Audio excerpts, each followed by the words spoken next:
At Department 56, we begin each house with a story.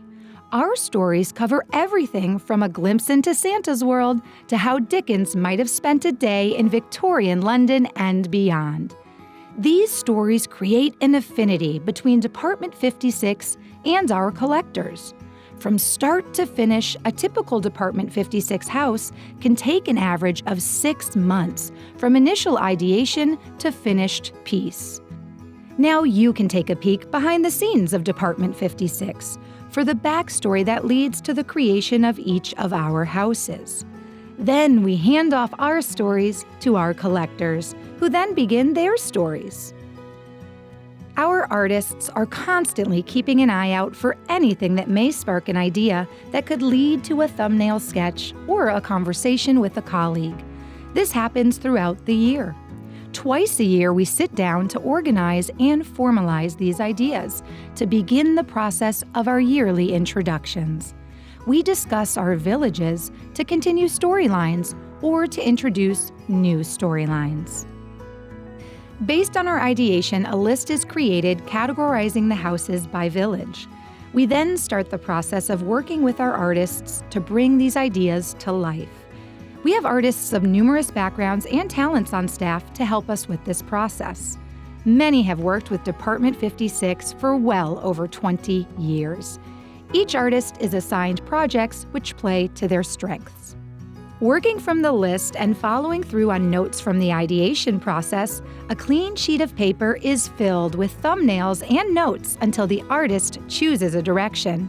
And then the art staff meets on a weekly basis to review works in progress. With the green light from the art review, the artist begins final design work on the house, starting with final sketching and then moving to final orthographic views. With final art completed, a 3D paper model is built to finalize sizing and to aid in the sculpting process. Hi, I'm Tom Bates. I'm a designer for Department 56, and I've been here for close to 25 years. So I have to say about thinking about my job, what I really enjoy about it is just the fact that I have just absolutely loved the people that I work with. Number one, the collectors, getting to meet them and their passion for our work. In reality, that's everything. I do love being an artist, and I am so happy that I found a job that I could come in every day and work on the creative side. But big picture is, it really is that people actually like the work and they collect it and because they really appreciate it. And the more I think about it, my favorite thing is when I get to go out and I see these little kids and they're so excited looking at that. And then I think of, the people that own it, and maybe they're grandparents now, and they want those kids to get excited about it. I want them to let them put up their villages and let those kids really, really appreciate them because they truly love looking in and playing with the villages. Final art is handed over to our sculptor. They review the art and the paper model to plan the sculpting process. Each house is sculpted in pieces similar to the 3D paper model and are sculpted with clay, plaster, or wax. On this project, Kiri is working with plaster.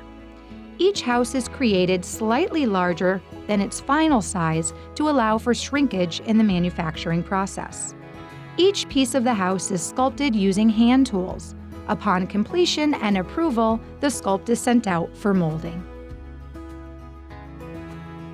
My name's Kiri Namtvet, and I'm a senior sculptor here.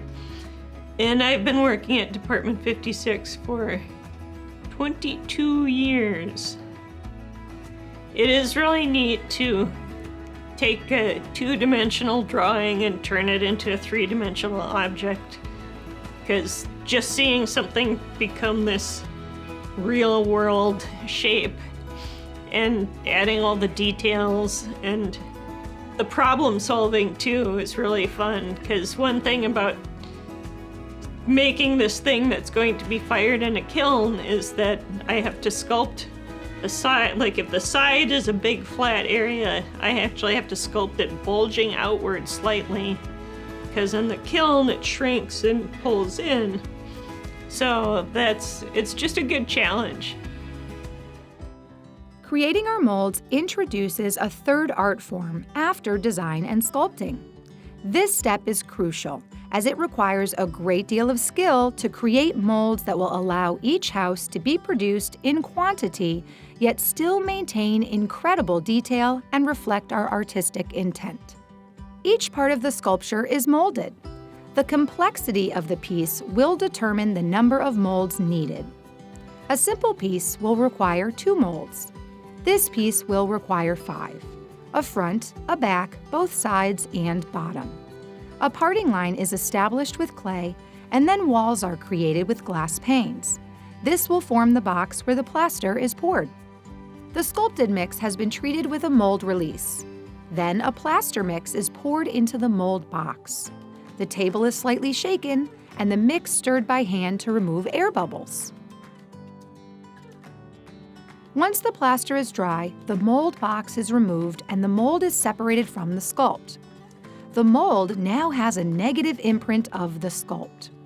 This process is repeated until all 5 sides of this sculpt are molded and then separated from the sculpt. The 5 mold pieces are then assembled, creating a cavity, which leads us to the next step. After the production molds are created, the sculpted pieces are removed and set aside. The empty molds are reassembled and a material called slip is poured into each mold from a central reservoir.